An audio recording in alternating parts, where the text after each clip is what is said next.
What's up, y'all? DJ Garrett Ebbs back on the vlog. See you guys. Wait, what week will this be? Can I be the intro for the vlog? Vlog and ROSSUM, Season 2, Week 4. Starts now.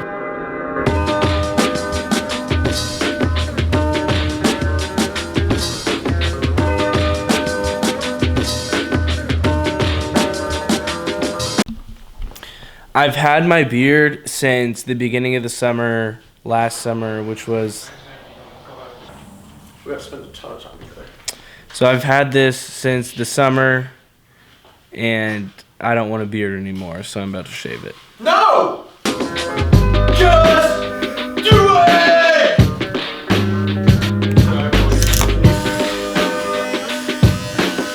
Jerry's not gonna recognize me. Very funny. Mine doesn't work. I'm Logan Crane. Let me see. I actually kind of look like a Civil War general. One time, actually, I shaved my beard at camp, and we used it as what just hit me in the face. You did. I remember. Daniel Lake took it in the face.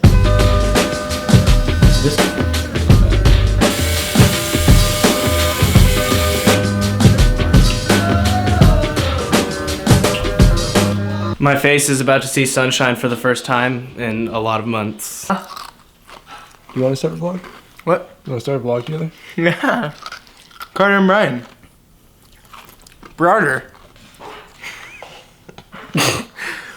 Crying. Yeah. Let's get a show on. Catch me outside. Look, Jake's on the phone again. Surprise. Love is in the air.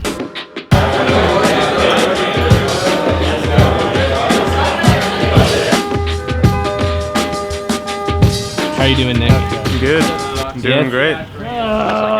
And you, Grant? I'm doing quite well. He does. How do you like it? That one's my room. Which one? Second.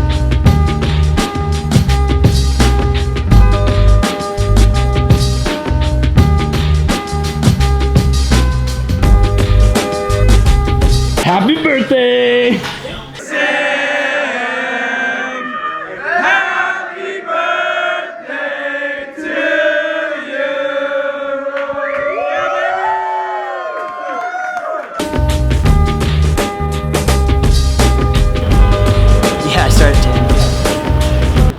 I was taking videos, interviewing some people, and then these girls showed up and just took the reins. Yeah. Jake, what are we doing? We are at the Philanthrop Party.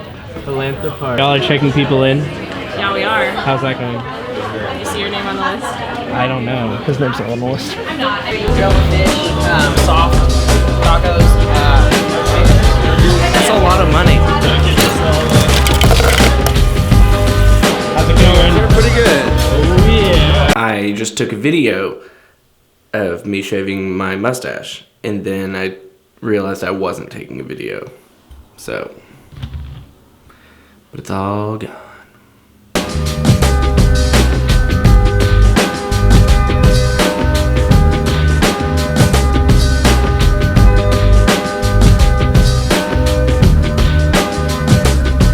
Layla is going to law school at Oklahoma City University School of Law.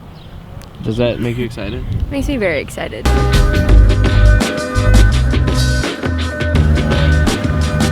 I within 30? That's for you. You too. How are you doing? Good. What's the best part of your week?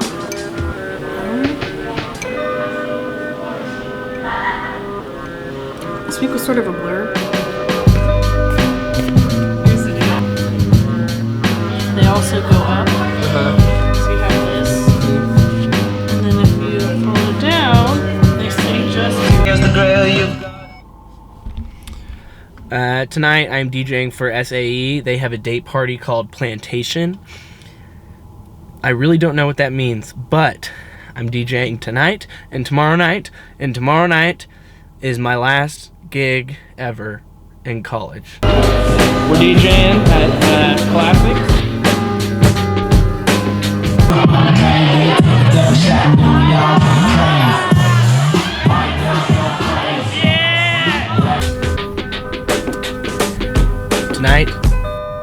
I DJ my last gig of college. This past week, I DJ'd my last DJ gig in Stillwater as a college student, which made me do a lot of thinking, a lot of reflecting, and in fact, this whole year has made me do a lot of reflecting. I think back to when I started DJing. I wanted to tell that story because it's one that I hold dear, one that means a lot to me. You have to go back all the way to 2010. My love for music comes from my dad's love for music, so he kind of passed that down. I can remember dancing in the den with my little sisters. There's videos of it. It's quite hilarious. I remember listening to Bass Hunter thanks to my friend Alex Leon. We ran cross country together and he showed me Bass Hunter, and I loved techno music. So then I had this birthday party. I wanted to have a dance party of some sort, and my sister showed me these pictures of her friend on Facebook, and she's like, look, they had this rave. That's awesome. That's super cool. So I wanted like black lights, I wanted neon paint and everything at my birthday party. So I wanted to do it inside, and my dad was like, no way, we're gonna do it in this garage tent. It's this like 10 by 20 tent that he usually barbecues in. And so we set up the tent, have a very successful birthday party, dance our butts off. My dad, he later said like, hey Ross, like, is this something that you could see yourself doing? Do you think you could be like a DJ?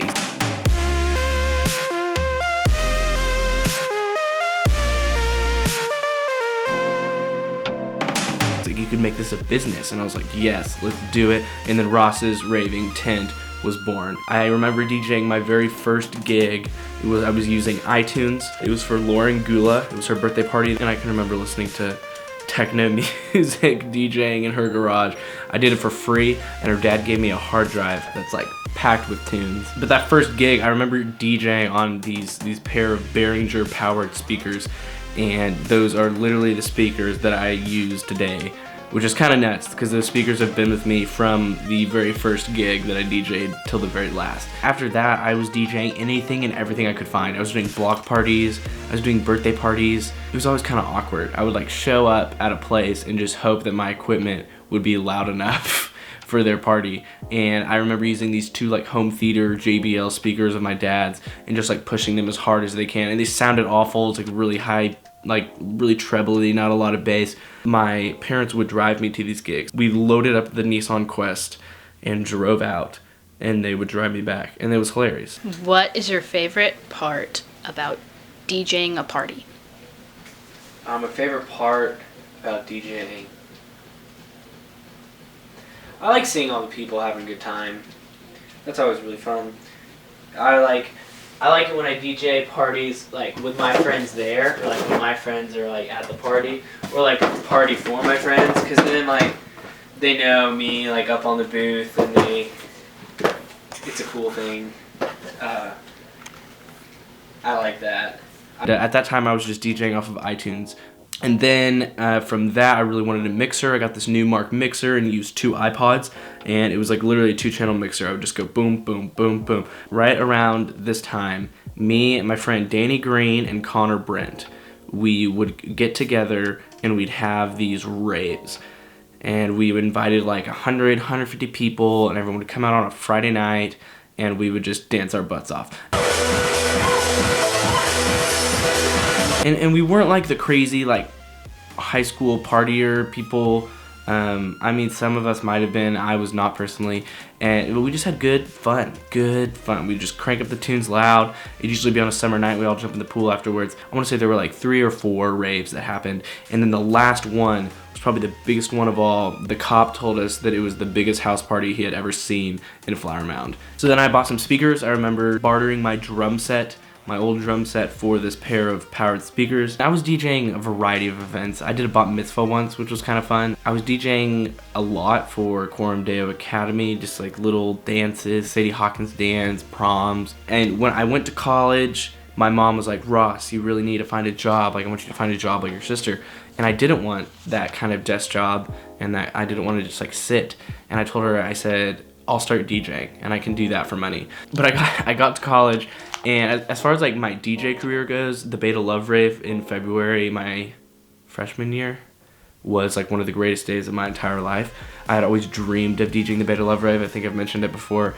And that night, I got to plan it, DJ it, and it was great. So that was my first college gig to DJ. And then some sorority thought I was good enough and said, hey, come DJ our event. I remember it was at Legion, and there was a whole group of my friends that shut the party down with me at the end. I remember they were dancing to the very, very end, and it was a lot of fun. And then that's all she wrote. I mean, you know, you get one person hiring you, and then it's kind of a snowball effect.